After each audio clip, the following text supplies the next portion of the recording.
Hello साथियों, Sanaya education पे एक बार फिर से सभी का हार्दिक स्वागत है। आज का जो क्लास 7 वो हम डिस्कस करते हैं। हरियाणा के निम्नलिखित में से किस जिले की सीमा दो राज्यों के साथ लगती है? दो या दो से अधिक राज्यों के साथ लगती है। तो इसका सही आंसर होगा यमुनानगर।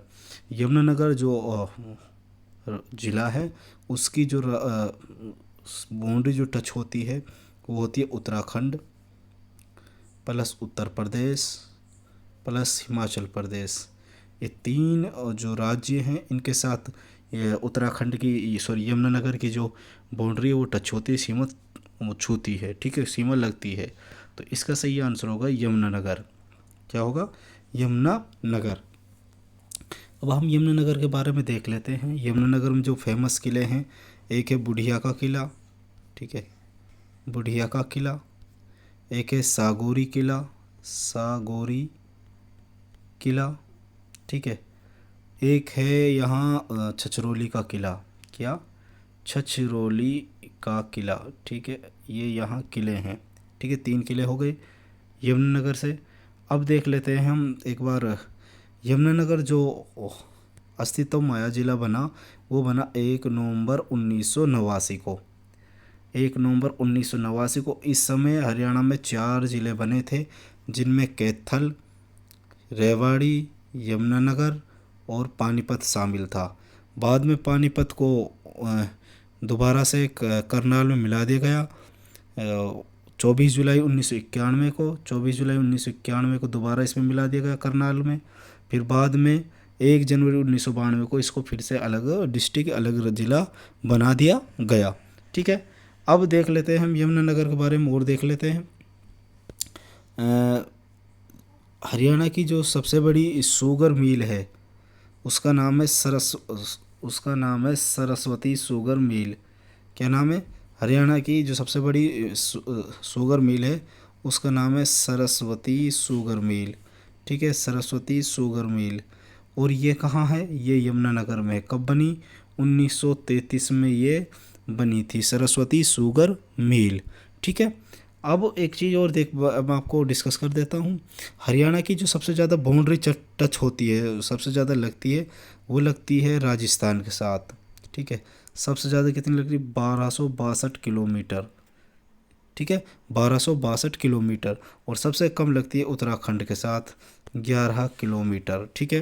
तो याद रखना, सबसे ज़्यादा लगती है राजस्थान के साथ, सबसे कम लगती है उत्तराखंड के साथ, ठीक है।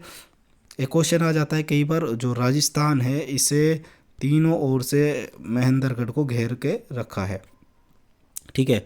अब यमुनानगर का जो पुराना नाम है वो था अब्दुल्लापुर, ठीक है। यमुनानगर का जो पुराना नाम था वो था अब्दुल्लापुर। इसका पुराना मार्केट था, यहाँ एक टिम्बर मार्केट भी है जो पहले अब्दुल्लापुर के नाम से जानी जाती थी, ठीक है। यहाँ एक साथियों बिल्ट स्टेडियम भी है। कौन सा? बिल्ट एक स्टेडियम, बिल्ट फुटबॉल स्टेडियम भी है। चौधरी देवीलाल हर्बल पार्क, ये चौधरी देवीलाल, ठीक है, प्राकृतिक पार्क भी यहाँ हमें देखने को मिलता है। चौधरी देवीलाल प्राकृतिक पार्क भी यहाँ देखने को मिलता है। यमुनानगर प्लस जगाधरी को हम जुड़वा शहर बोलते हैं। यमुनानगर प्लस जगाधरी को क्या बोलते हैं? जुड़वा शहर का नाम से, जुड़वा शहर के नाम से भी जाना जाता है, ठीक है। और एक देख लेते हैं जो हाथी पूर्णवास केंद्र है। हाथी पूर्णवास केंद्र, हाथी पूर्णवास केंद्र वो साथियों हमें देखने को मिलेगा यमुनानगर में। यमुनानगर में कहाँ? बनसंतौर, ठीक है, बनसंतौर यमुनानगर में वो हमें देखने को मिलता है हाथी पूर्णवास केंद्र, ठीक है। हाथी पूर्णवास केंद्र हरियाणा में एक ही है। वो कहाँ देखने को मिलेगा हमें? बनसंतौर हमें यमुनानगर में देखने को मिलेगा। और एक चीज़ यहाँ जो मैं बता देता हूँ, हरियाणा में 2 लैंड लॉक्ड कंट्री हैं, ठीक है। वो किसी अन्य राज्य की भूमि को टच नहीं करते, लैंड लॉक्ड, ठीक है, land locked country, land locked जो डिस्ट्रिक्ट है, एक है रोहतक, दूसरा है चरखी दादरी। कौन सा? चरखी दादरी, याद रखना। और हरियाणा में जो सबसे ज़्यादा जिला जो दूसरे ज़िलों को छूता है वो है जींद, जो हरियाणा के 7 ज़िलों को टच करता है, ठीक है। अभी हम और भी आगे क्वेश्चन डिस्कस करेंगे, अभी के लिए इतनी बहुत। हाँ, एक क्वेश्चन और देख लेते हैं। हरियाणा का जो चेरापूंजी है उसे छछरौली को बोल रहे हैं, हरियाणा का चेरापूंजी, ठीक है, जहाँ सबसे ज़्यादा बरसात होती है उसको बोलते हैं हम छछरौली। और छछरौली भी कहाँ है, यमुनानगर में ही देखने को मिलती है। एक छछरौली का किला था और हरियाणा का जो चेरापूंजी है उसे छछरौली को ही बोलते हैं, ठीक है। यहाँ चनेटी स्तूप देखने को मिलेगा, ठीक है। यहाँ और बहुत सारी चीज़ें हमें देखने को मिलती हैं। तो बढ़ते हैं अभी के लिए नेक्स्ट क्वेश्चन पे। फतेहाबाद ज़िला का नाम स्तरोत्रीय मुखल्य कस्बे पर पड़ा, जिसकी नींव डैश द्वारा 14वीं सदी में अपने बेटे फतेह खान के नाम पर रखी गई। होता क्या है साथियों, जो इसका जो से पहले इसके आंसर देख लेते हैं। इसका जो सही आंसर है फिरोज शाह तुगलक, ठीक है। इसका जो सही आंसर है वो क्या है, फिरोज शाह तुगलक। तो ये तो इसका सही आंसर होगा। अब हम देख लेते हैं क्या होता है साथियों। फिरोज शाह तुगलक जो मुल्तान से आते हैं, कहाँ से, मुल्तान से आते हैं, और मुल्तान से वो दिल्ली के लिए आते हैं, ठीक है, दिल्ली के लिए। किस रास्ते से, सिरसा से होते हुए वो आते हैं, ठीक है। रास्ते में, कहाँ, रास्ते में 23 अगस्त, ठीक है, 23 अगस्त, ठीक है, 1357, याद रखना 23 अगस्त 1357 को इनको रास्ते में एक लड़का होता है, ठीक है। और उस लड़के की खुशी में, उस लड़के के पैदा होने की खुशी में और अपने जीतने की खुशी में वो जहाँ लड़का होता है वो एक शहर बसाता है जिसका नाम रखता है फतेहाबाद, ठीक है। और लड़के का नाम होता है फतेह, ठीक है, लड़के का नाम होता है फतेह और उस शहर का नाम होता है फतेहाबाद। तो कब जो फतेहाबाद होता है वो 1357 में फिरोज शाह तुगलक उसकी नींव रखता है, ठीक है। किसकी खुशी में, अपने जो जीत थी फतेह की खुशी में और अपने बेटे की जन्म की खुशी में उसका नाम रखता है फतेहाबाद, ठीक है। अब जो फतेहाबाद है इसको हरियाणा का पिंक सिटी के नाम से जाना जाता है। क्या, पिंक सिटी, गुलाबी नगरी, ठीक है। और इसको इकदार भी इसको बोलते हैं, ठीक है। पिंक सिटी, गुलाबी नगरी, इकदार या चिल्ली सिटी। इसे चिल्ली सिटी भी हम, शेख चिल्ली सिटी, इसे चिल्ली सिटी के नाम से भी हम जानते हैं, ठीक है। अब एक बार हम देखें, जो फिरोज शाह तुगलक था ये था तुगलक वंश है, ठीक है, ये था तुगलक वंश है। और जो तुगलक वंश है ये रहा 1320 से 1414 तक इसने राज किया है। और इसकी जो संस्थापक थे वो थे गयासुद्दीन तुगलक, ठीक है, गयासुद्दीन तुगलक। और गयासुद्दीन तुगलक के लड़का हुआ मोहम्मद बिन तुगलक, और मोहम्मद बिन तुगलक के बाद बनते हैं फिरोज शाह तुगलक। और जो फिरोज शाह तुगलक होते हैं ये शासन करते हैं 1351 से 1388 तक, ये लगभग 37 साल ये शासन करते हैं। 1351 से 1388 तक ये शासन करते हैं। और जो फतेहाबाद है, ठीक है, फतेहाबाद में हरियाणा की सबसे पुरानी हवेली, ठीक है, यह प्राचीन हवेली फतेहाबाद में ही देखने को मिलती है, जिसको किसने बनवाया था, फिरोज शाह तुगलक ने बनवाया था। प्राचीन हवेली, ठीक है, प्राचीन हवेली या प्राचीन जो सबसे पुरानी इमारत है वो कहाँ देखने को मिलती है, हमें फतेहाबाद में ही देखने को मिलती है। और फतेहाबाद कब अस्तित्व में आया जिले के रूप में, 15 अगस्त, ठीक है, 15 अगस्त 1997 को ये अस्तित्व में आया था, 15 अगस्त 1997 को। फतेहाबाद में एक जगह है टोहाना, ठीक है, टोहाना, ठीक है, इसको क्या बोलते हैं, नदियों का नगर। 5 नदियों के कारण इसे नदियों का नगर के नाम से भी जाना जाता है। किसके नगर से, नदियों के नगर के नाम से जाना जाता है। साथियों यहीं फतेहाबाद में एक जगह का नाम है कुनाल, ठीक है, मैं लिख देता हूँ कुनाल। ये फतेहाबाद में ही जगह, यहाँ इंसान मानव की सबसे पुरानी बस्ती खोजी गई है। और एक स्थान आता है बनावली, ये भी सिंधु घाटी सभ्यता या सिंधु सरस्वती सभ्यता का स्थल है। तो यहाँ हमने बहुत सारे क्वेश्चन डिस्कस कर लिए हैं फतेहाबाद और फिरोज शाह तुगलक से रिलेटेड। अभी तो बहुत सारे क्वेश्चन हैं, आगे भी डिस्कस करेंगे। अगर हमारी वीडियो अच्छी लगे तो प्लीज़ हमारे चैनल सनाया एजुकेशन को ज़रूर सब्सक्राइब कर लें। और रोज़ इस पर इसी एक क्लास मिलेगी आपको। आज क्लास नंबर 7 है, इसकी प्लेलिस्ट 1 2 3 4 5 6 की आपको डिस्क्रिप्शन मिल जाएगा, आप वहाँ जाकर उसको देख सकते हैं। सीरिया की जो राजधानी है वो कौन सी है, ठीक है, सीरिया की जो दमास्कस जो राजधानी है वो सीरिया की राजधानी है। एक दो क्वेश्चन हमने फैक्ट डाले हैं बीच बीच में। हरियाणा का कौन सा हरियाणा का भौगोलिक लक्षण नहीं है? देखो, निम्न शिवालिक पहाड़ियाँ हमें उत्तर पूर्व में देखने में, बागर क्षेत्र मिलता है, यमुना घग्गर मैदान मिलता है, और उसके बाद चंबल घाटी है। कौन सी? जो चंबल घाटी है ये हमें देखने को नहीं मिलती, ये देखने को मिलती है हमें मध्य प्रदेश में। तो इसलिए हरियाणा का भौगोलिक लक्षण में चंबल घाट नहीं आता है।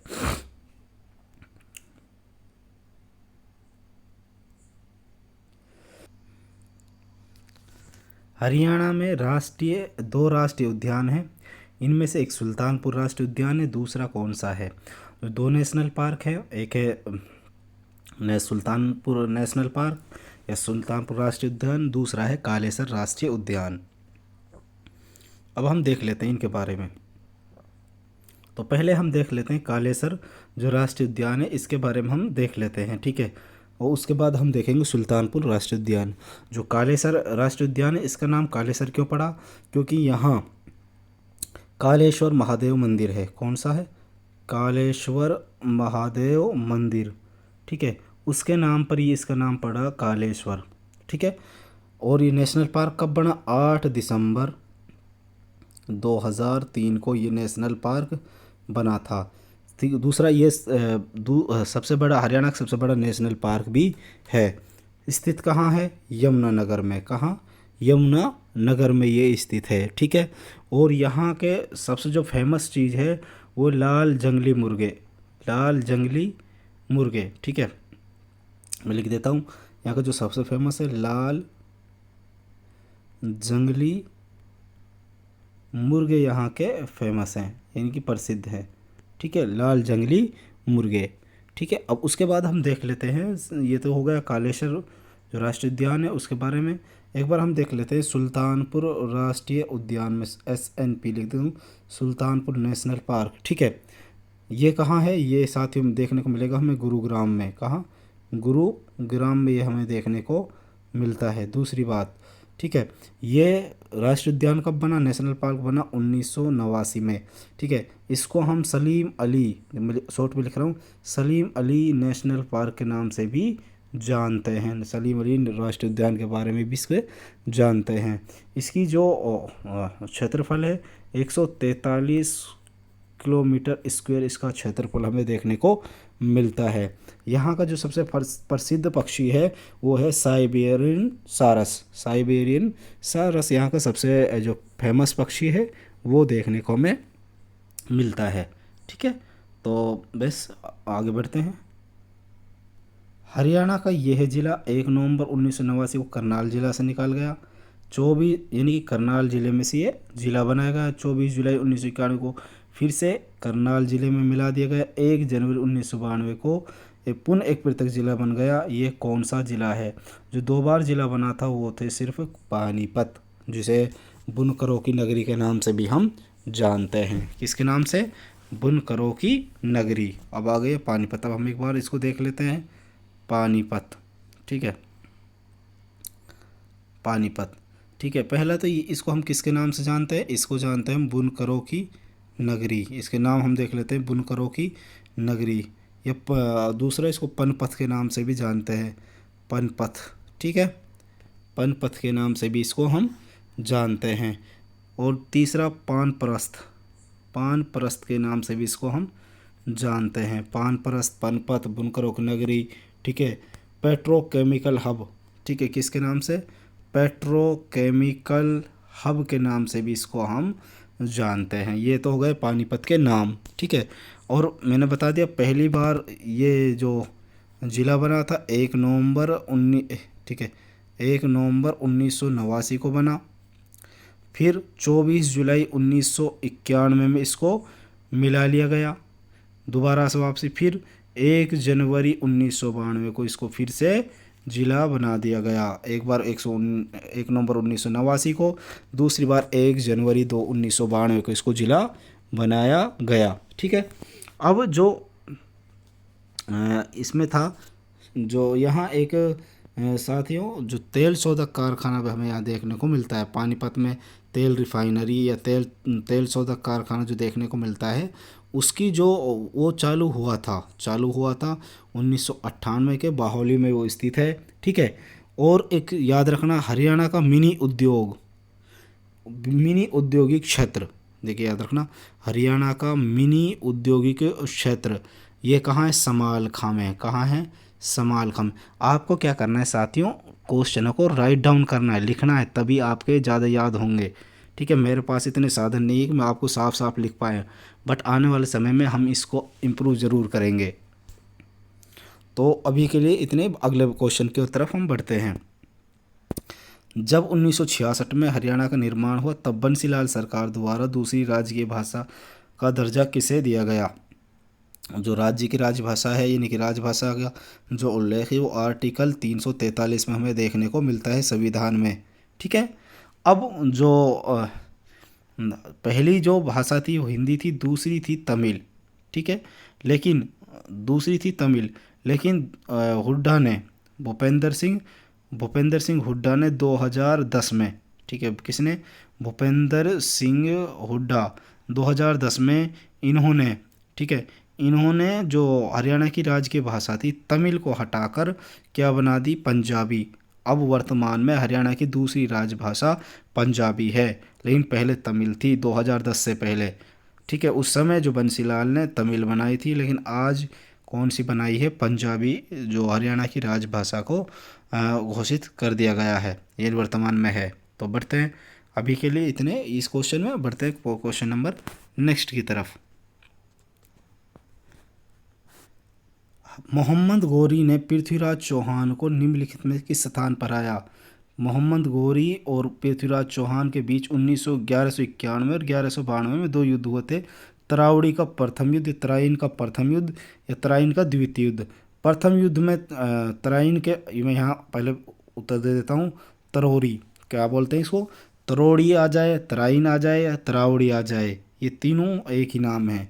ठीक है। पहले तो हम देख लेते हैं तरोरी यानी कि तराइन।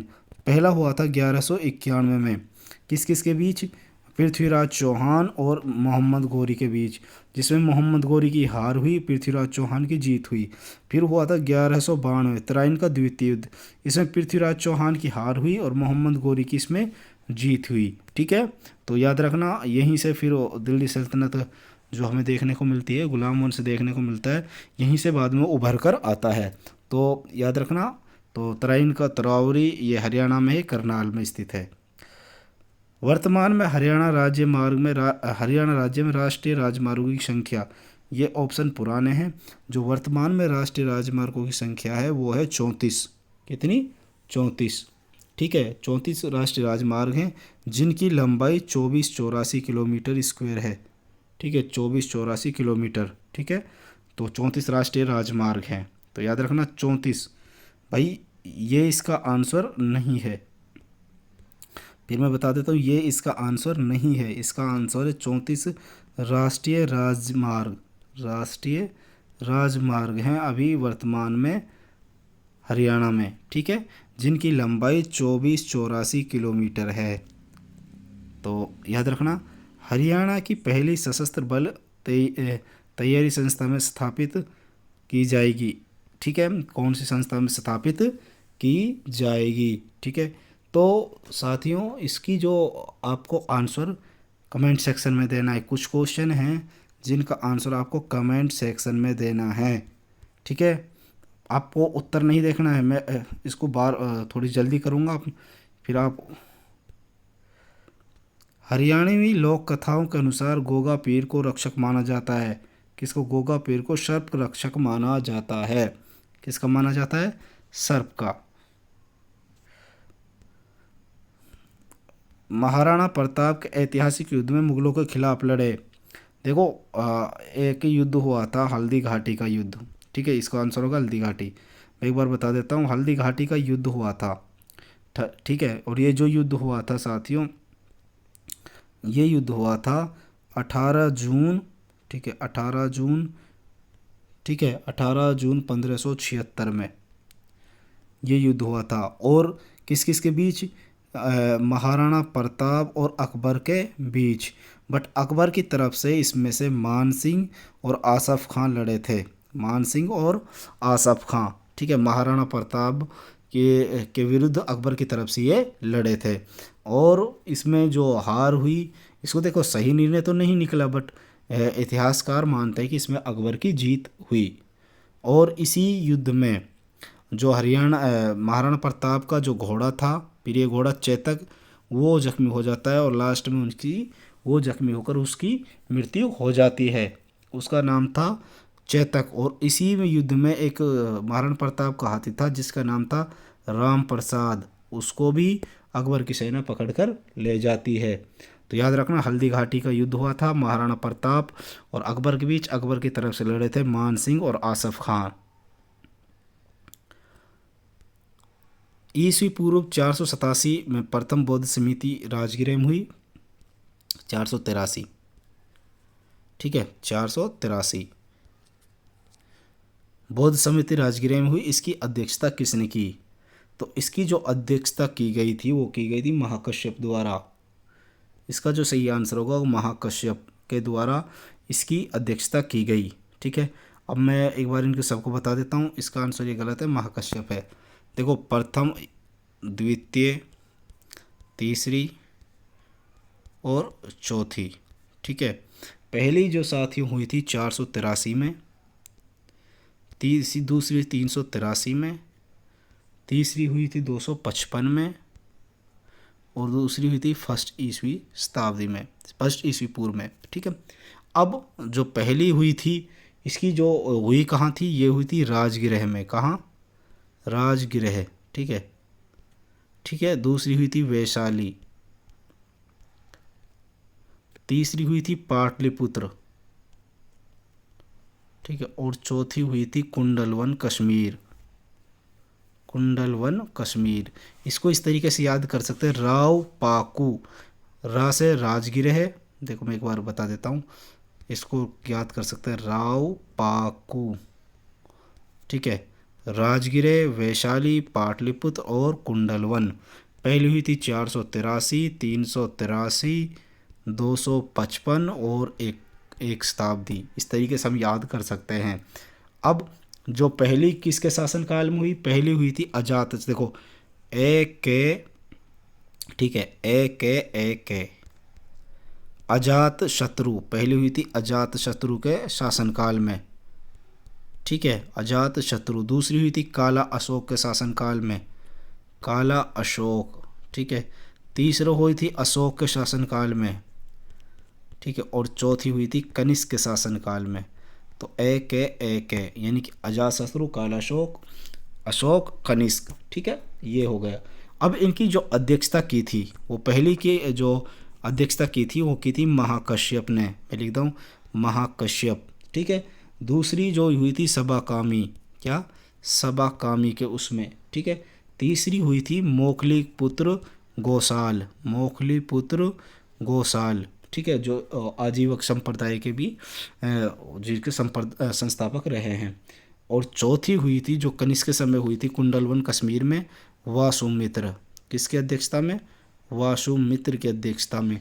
इस तरीके से मैंने चारों आपको बता दिए हैं, कहाँ हुई है, अध्यक्ष कौन रहे हैं, किसके शासनकाल में हुई है, कब हुई है। तो ये बहुत इम्पोर्टेंट है आपके लिए, इतना ही। महेंद्रगढ़ के प्रसिद्ध किले का नाम 1861 में के नाम पर रखा गया। ठीक है, वो रखा गया था राजा नरेंद्र का एक लड़का था महेंद्र, उसी के नाम पे इसका किले का नाम रखा गया महेंद्रगढ़ का किला। और इसको कन्नौज का किले के नाम से भी हम जानते हैं। प्रसिद्ध वास्तुकार ली कार्बूजियर द्वारा चंडीगढ़ में बनाई गई एक संरचना है। ठीक है, तो वह है खुला हस्त स्मारक। ठीक है, खुला हस्त स्मारक। क्या है? खुला हस्त स्मारक। ठीक है, भौगोलिक रूप से हरियाणा विधानसभा में क्षेत्र हैं, तो वो हैं 90। कितने हैं? 90। तो हम एक बार देख लेते हैं हरियाणा में कितने विधानसभा क्षेत्र है? 90। ठीक है, और साथियों हरियाणा में 90 हैं। ठीक है, 1900 जब 66 हरियाणा बना था उस समय थे 54। फिर 1967 में इनकी संख्या बढ़ गई 81 और फिर 1977 में इनकी संख्या हो गई 90, जिसमें से 17 रिजर्व आरक्षित सीटें हैं। कितनी सीटें हैं? 17 आरक्षित सीटें हैं। जनसंख्या के हिसाब से सबसे बड़ी विधानसभा सीट है, जनसंख्या के हिसाब से सबसे बड़ी विधानसभा सीट है फरीदाबाद। ठीक है, जनसंख्या के हिसाब से बात कर रहे हैं। और सबसे छोटी जनसंख्या के हिसाब से पंचकुला। ठीक है, तो अभी साथियों बस आज के लिए इतना ही। और भी मैं चाहता हूँ कि सेशन लंबा ना जाए, 20-25 मिनट तक रहे। अगला सेशन हम जल्दी मिलते हैं क्लास नंबर 8 में। अभी के लिए शुक्रिया। अगर वीडियो अच्छी लगे तो प्लीज़ हमारे चैनल को लाइक, ठीक है, लाइक शेयर सब्सक्राइब ज़रूर करें। मिलते हैं साथियों नेक्स्ट क्लास में।